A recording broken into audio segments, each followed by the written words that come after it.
And we're live.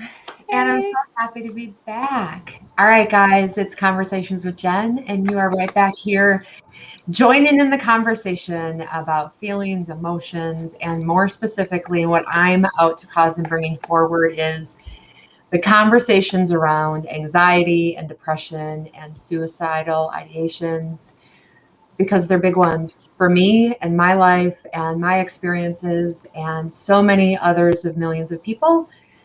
And we have lots to share today. And I invited Dr. Christy to join in the conversation today Thank you for to, having me. of course, um, yeah, to bring some things live and in real time conversation. So, all that being said, welcome, Christy. Thanks. Welcome Yeah. back to you. And I, like we were just discussing, I'm going to try to manage Facebook comments. I just got on my computer to look at two screens at one time. So if you see me looking down, that is why, everybody. Yeah, so we're having a slight amount of technical difficulty on the StreamYard side of things. So I can't see the Facebook comments, but welcome to everyone who's joining us and thank you for being here. And let's kick it off. So we're talking some big topics today, and we're talking one that's really close to my heart. And I'll start it by saying this. And Christy knows this, but for anyone who's watching who's not familiar, I recently finished the book, Created No Way Out. And you guys, this book is so close to my heart, and it's so close to everything that I'm out to cause as a person. And it's got a lot of very close life aspects to me and who I am. And it is about a woman who's ready to end her life and who has had a life of anxious moments and a life of depression and working within that book to bring conversations for people. So I'm excited to share it. And it actually brings a slight amount of anxiousness to me in this moment and sharing it with the world, admittedly. Well, then I can jump in and just share. Am I allowed to tell everybody that I've already read it? You can share Because with if I can't, then us. it's too late. Let me bring some realness to that if you don't mind beforehand. Sure. Guys, this is a real topic, and I can tell you that the things that I'm bringing out in my book, there's a lot of my life in this book. And the reason I say that is first and foremost, beyond anything, for anyone listening and watching today, or anyone who catches this on the replay, if you're struggling, if you're in a tough spot, if you feel like there's no way out, if you feel like you're on that last tread, reach out to someone and get help. And whether that's the suicide awareness hotline, which I posted when I posted this post, or whether it's me or Christy, or whether it's anybody, you are literally not in it alone. And I know what that feels like. And I'm out to make sure that no one on my watch feels that way in anyone in my sphere. So, and Christy, on that note, you can say what you're going to say. Well, beautifully said, of course. And in having read your book, I can just attest to how beautifully written it is in the sense of for those who have anxious moments and have been in situations like that, there's a lot of relatability in it.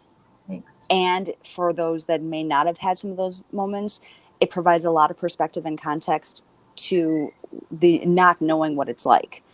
So the one thing I can say is you do such an incredible job of narrating the internal chatter, that internal dialogue that goes on in, I would say, many people's heads through the course of a day, through any experience, and putting a spotlight on that to realize what tends to happen on a semi-regular basis when someone has some anxious moments or anxiety or depressive moments.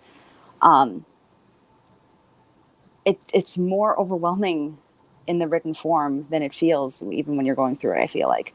And I feel like it's so powerful to read that and realize, holy cow, this is what so many people deal with on a regular basis. Yeah. And for not having the awareness of it, it really puts it in a good perspective. So I, for one, am just incredibly grateful that you wrote it, and excited for everybody to read it, to get that perspective and help themselves and help others moving forward. Thank you for that, Christy. Okay.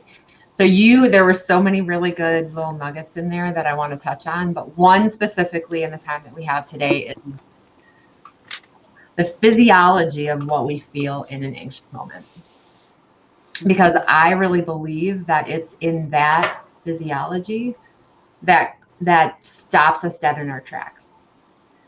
Or that for me, and the best way I can describe it is, for me, when something emotionally hits me and charges me, anyone I'm talking to, anyone in my sphere, all I hear is blah, blah, blah, blah, blah, because my head goes in all this other direction. And my head goes to the what ifs and the, see, this is why this happened. And it's looking for the acknowledgement of, see, it's happening again, or you can't control yourself, or doubtful place, or whatever that noise is for any one of us. And we shut off I have it, for me anyway, when I'm in that anxious state, if I'm not careful, I can have a tendency to shut off all the outside voices and not fully hear what's going on around me. Does that make sense? 100%. And what people can realize is, when you can learn how to determine, I had the experience yesterday, you guys. I was talking to someone and literally it hit me so powerfully. And in that moment, I felt my physiology, and literally within 5 minutes, 7 minutes maybe, I knew it was happening. I heard the person that I was talking to, and I heard the blah, blah, blah, blah, blah that was in the background. And I heard my head saying blah, blah, blah, blah, blah. And I knew in that moment I had to just stop this voice and redirect and go in another direction. And that's what I have it that we as people in anxious moments can learn, is that initial, what does my body do when I go into an anxious state? And what am I going to do when that happens? And it's not always that easy. It's not easy always to say, here's what I'm feeling, what am I going to do? Because often we can't breathe, our heart's pounding, we're sweating, our neck maybe tightens. Maybe it's different for anyone watching than it is for me, but those tend to be my go-tos. And it's also having other pieces in place, especially early on. So as we're walking it through, if I was in the position I was 9 years ago, 8 years ago, even 5 years ago at times, it would have came with probably hours later, and it probably would have came with a different support of calming and centering before I could actually look back into it. Yeah, there's so many things I could comment on there. Pick one. As we've said in previous conversations, it always starts with that awareness piece. Right. And so the more in tune we can become with where our own brains go, and then of course our own physiology shifts, right, the quicker that we can see it and then address it in however way is appropriate in that moment.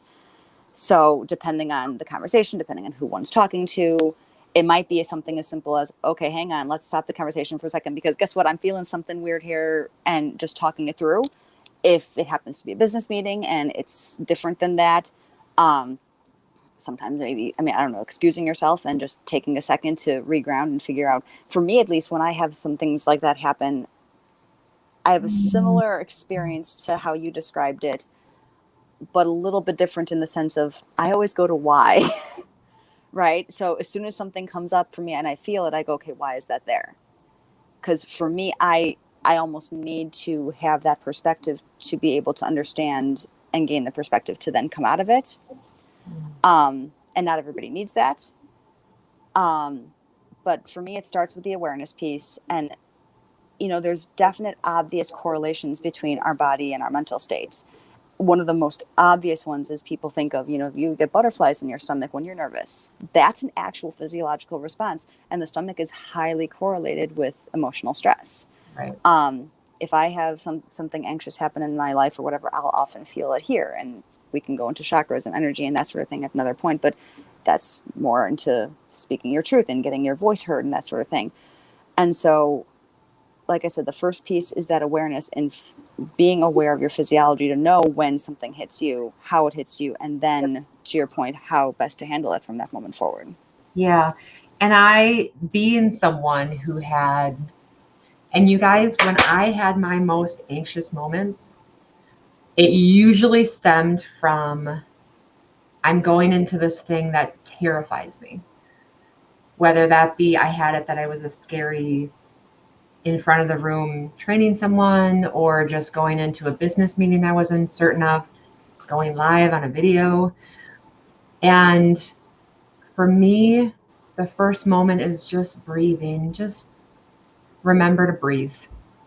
Often for me, I would get so like almost hyperventilating anxiousness and all the physiology I described earlier, and that not breathing, right? Breathing up here instead of in my belly.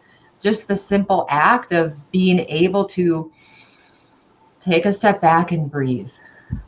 And that's my number. Just breathe. Just let's breathe. Get the oxygen going, right? Get the carbon dioxide out. 10 deep cleansing breaths will recenter your nervous system.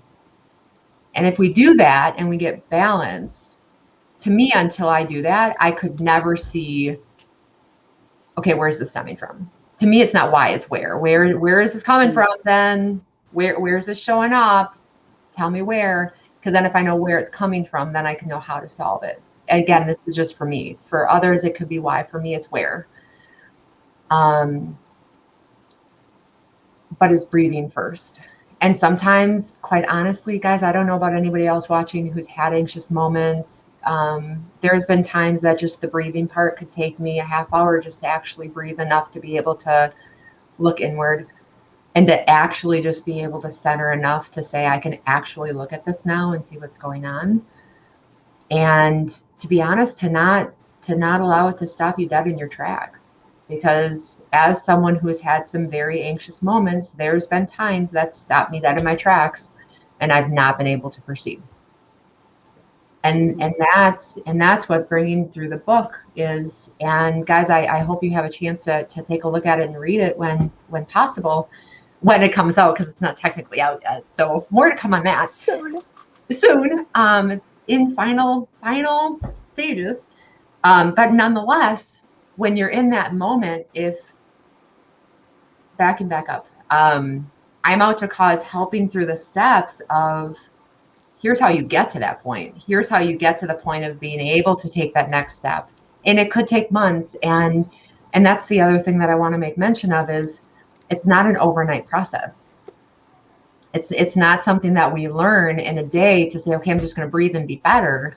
It's something that could take months. It's something that here 9 years later of really being in this journey, I just know how to handle it differently than I did 9 years ago. Right. Years ago. We have you have a comment first. Hi, Carl. We have a comment on Facebook as well from Shannon. Yes, regulating the nervous system function or nervous system with the breath and then respond. Yes. Thank you, Shannon. You're exactly right. Okay, so breathing, physiology. And I don't know the science behind why it works, but all I do know is breathing is important. It's a little important. It's kind of important. So there was no premeditated, I don't know how this came into my space, but something that ties directly correlated to how your book goes. I'd love to hear your perspective and talk to people about, so let's say somebody's having one of those anxious moments where they're having heart palpitations, they're having difficulty breathing, their pores are sweating, they've got a stomach pit, all these kinds of physiological symptoms. And yet they fake their way through it and put up a strong front, and nobody has a clue what's going on the inside. Can you speak to any parts? I don't have a question. I guess that was one of the pieces that's so deeply impactful for me about your book, is seeing how many times the character does that. Mm-hmm. And we all know people do that on a regular basis every day. We see stories every day about people who've committed suicide and nobody had a clue what was going on. Yep. And so how can we know? How can we help support those individuals in those states when they put up that front and we can't see through it? Or how do we recommend, help for that person who is used to putting, that fake smile on? Yeah. So the fake smile was me. The book was, there's a lot of the examples in the book that's me. So I can speak directly to this and say my experience with it. And I really have it that everyone's experience may be a little differently. For me, number one, I had ways that I just found it. Christy, I don't know if it's the grit I have or the individual that I am, but in the moments that I had to, I did. And yeah, I think that there was some amount of disassociation in there. I would say that at times I disassociated from the feelings I was feeling just to get through it. Sure. And in just that getting through it, I don't think I probably always actually saw everything that was going on, I would assert. And as I look in to some of those moments for me, I have it that I did show, for people who really knew me, I have it that I did show some amount of nerviness. I did show some amount of probably sweat on the chin or the lip. I have it that I probably was a little shakier. And for me, that's opportunity to just nurture and be there for someone and to say, hey, I got your back. Hey, how can I help? And I can say that I didn't make it easy for people to see because I had such a big guard up. Like in the couple times that I did ask, it was matched with oh, you're strong, you got this, as opposed to an actual taking my word for, yeah, I'm scared and I'm not really sure how I'm going to get through this one. Don't brush it off. So there's the answer. Don't brush it off. Don't brush off when someone does give you a nugget of here's what's going on. Don't brush it off as, oh, you're strong, you got this. Actually listen. Yeah. And it's really just getting out of ourselves and paying attention to other people. Yeah, that's a beautiful point. I can speak to it in my history and past. I always have had a tendency to really overcommit and do a lot that I probably should say no to certain commitments more frequently. At least in the past, I've gotten much better with setting those boundaries now. And I would feel overwhelmed and there's so much that's going on and I can't seem to manage it and everything. And I remember feeling that nobody's willing to help in those moments. And it was really only because I chose to take it all on my own. Yeah. Instead of asking for help. And I mean, we've had this conversation with other, people and friends before as well, that sometimes asking for help is the hardest thing because it makes us feel like we're admitting weakness or we're admitting that we don't have it all together. And that's just not true. We're not meant to do human existence alone. Yeah, we're going to come back to that. Yes, agreed. Hi, Dorothy. Thanks for joining us. And agreed, don't brush it off. I have lots on that one, Christy. And first and foremost, like you said, we are not meant to do it alone. If you look at any good football team, baseball team, soccer team, any team, they don't do it alone. They do it together. And I just had this conversation with someone earlier today. They don't have one person that's their go-to person. They have multiple people that they learn from and mentor from and gain from. And if we look all the way back to our ancestry, right? If we look all the way back to the cavemen days, I didn't live in those years, but the cavemen, I'm sure, who tried doing it alone probably didn't live as long. Yeah. And the ones who stayed together and watched for predators, animals, whatever it was, had each other's backs, right? Safety in numbers. They protected each other. They supported each other. So we truly, truly, truly win together.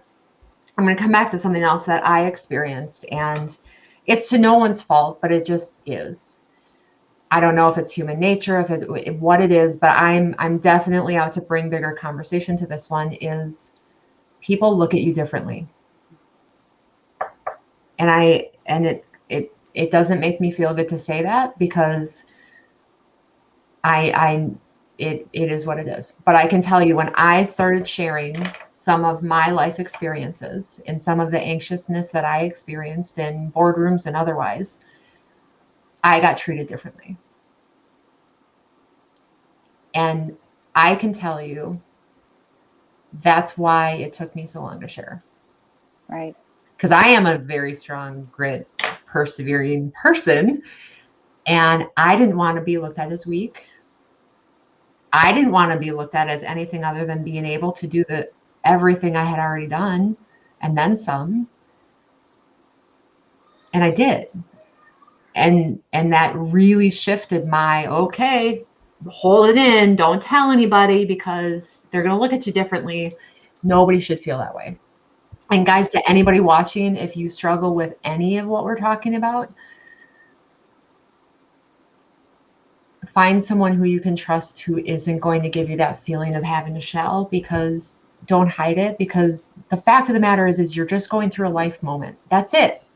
It doesn't mean anything behind who you are or what you can and can't do. It just means you're going through a life moment that may be hard and may be challenging. And if you have the right support and the right tools and you stick with it, you can get through it. So. Yeah, absolutely. Can I ask more specifically for you and your experience? How did you feel like you were treated differently?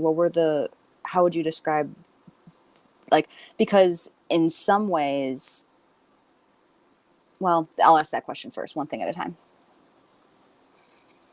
I'm dancing a little bit because I want to be responsible to anyone involved in any conversations I've had, because again, to no one's fault, right? Of course.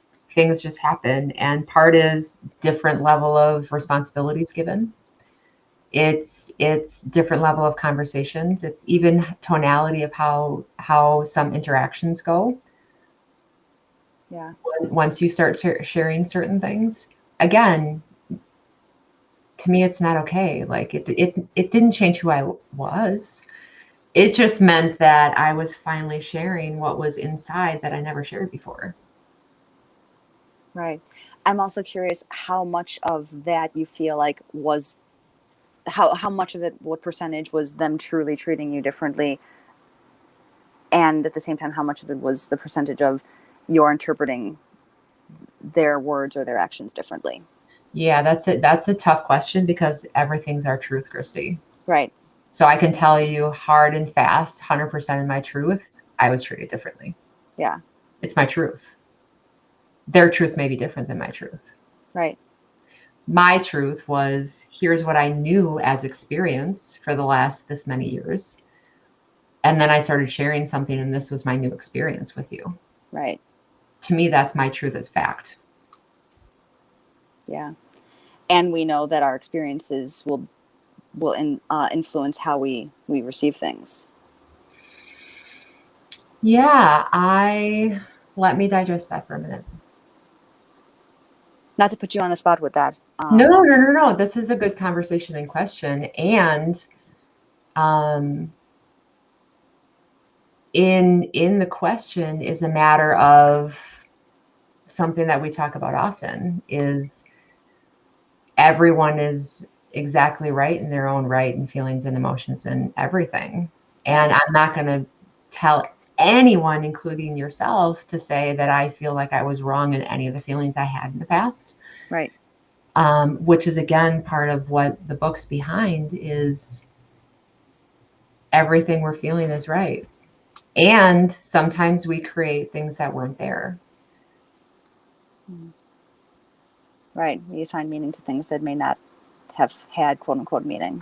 Yeah, but it beyond the point is let's back it out, right? Like, backing it out is ultimately there's one person in life we can control, and that's us. Yep.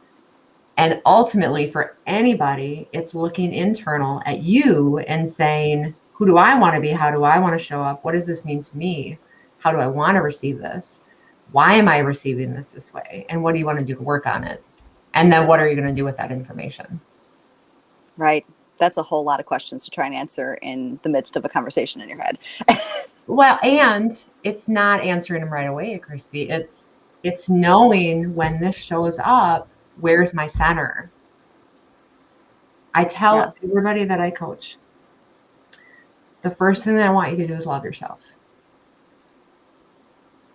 Because once you love yourself, you're not swayed as easy. And honestly, then even if someone is an asshole, because there are assholes out there, there just is. Yeah. And people will tell you, and guys, it pains me to say it because I'm not a judge and I'm not a jury. And I refuse to judge people because we all have our own lives. And the fact of the matter is in every part of life, someone's going to judge you. At some point, someone's always going to have something wrong, bad, or something to say about what you did or did not do or say the right or wrong way from their truth and from what they have to say. And if you're so locked solid in who you are and you love yourself enough, then it doesn't matter. Then it doesn't matter if someone says, well, I didn't mean it that way, you took it that way. Well, it doesn't matter anymore because you know enough to know, like, here's me and here's my truth. And I'm not going to make myself wrong for my truth. Awesome. Yeah. I like that a lot. Thanks. So, physiology, guys. Let's come back to just the basics because there was a lot there. And if I was to say just for anyone watching who's in that moment of anxiousness, first and foremost, when you're in a balanced state, get aligned, figure out what your alignment is. And you can't do that from an anxious state. Do it, be prepared, right? Be prepared. Like, who are you? What are your core values? What do you love about yourself? Get to the self-love piece. That way, then when you're having an anxious moment and we start with that breathing and we immediately breathe, then you can start coming to your center and saying, okay, now I can look inside and say, where is this coming from? And I can look and say, yeah, no, it doesn't matter that you didn't say what I wanted you to say because I have this. And there's nothing you're doing to sway me because I know this for a fact because I love myself and I know my values. And if all you do is start with those first, I'm going to add something and I might get some disagreement with this one. As tough as it may say sometimes, at times, and as grateful as I am that I don't live with the daily anxiousness that I used to have for decades, when I have an anxious moment or when I have a moment of just feeling fatigued or like something's going awry, I have actually started just being grateful for it because part of it makes me who I am. And I think that all too often we make emotion for ourselves wrong. We're literally making ourselves wrong for a thing. And if we're making ourselves wrong for that thing that's going on in our body or what we're feeling or what we're saying, we're literally saying we're wrong. We're living wrong. I'm not going to live wrong. It's just part of me. I have anxious moments at times. I had a super anxious moment before coming on today. And that just is.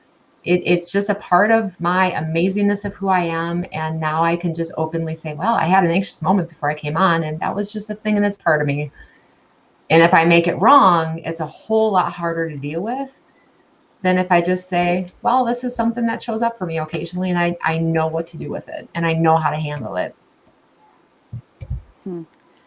There's no disagreement on that for me at all. And I feel like the more people that just are authentic and say that, when we just are honest and sharing what we've experienced, once again, we've talked about this before, we give permission to others to actually do the same and not feel like, and normalize it to a sense of, we all have anxious moments. We all have moments where we don't feel like ourselves, our alignment is off. And the more we can just get in communication about that and be real about it, we'll find the support systems that help us get through it more quickly. Yeah.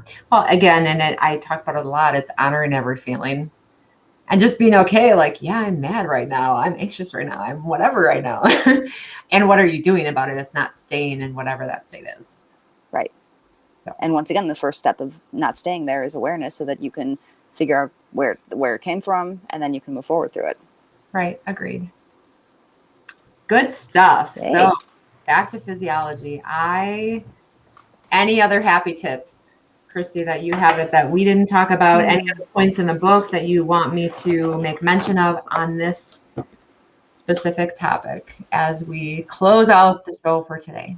That went really fast.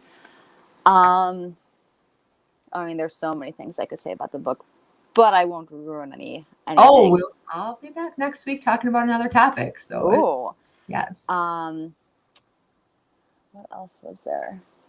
I think we covered most everything. I'm trying to think of anything else on the physiology front, just having some of the background that I do in it. I mean, just as a quick reminder, things we don't, I mean, we've covered so many of the common ways that anxiety will manifest in our bodies, like stomach, throat, you know, those sorts of things. It can manifest as back pain or a headache that might just feel completely structural. And people will go on and on and on and go to doctor to doctor to doctor trying to figure out what the pain is. And it could be emotionally driven. So listen to your body. Yeah, 100% agree with that statement. The other thing that I had show up when you were talking that I don't want to step over, because when you're finding yourself in that anxious moment and your physiology's off, it's not a time to make decisions. Breathe first, take that time, and then look in, and it'll allow you to come from a more centered place so that you can actually respond to how to deal with that for future. Yes. Brilliant. Thank you. All right, guys. It did go fast. This was amazing. And it's coming, so watch for it. I would love to get this book in the hands of anyone who has had any moments of anxiety, depression, suicidal ideations. I know it from my experience, and I'm looking forward to all the goodness that this book brings to everybody moving forward. So on that happy note, I'm going to end exactly where I started, and that is this. If you're struggling, if you find yourself in that space of not really sure if you can hang on, there's a lot of support, you guys. Call the hotline, get in touch with somebody, because somebody will be there to hold a hand and pull you out of that storm, and you're not in it alone. So stay well. We love you. Thank you for joining us, who everyone was able to, and I'll see you again next week. Good. All right. Bye, guys.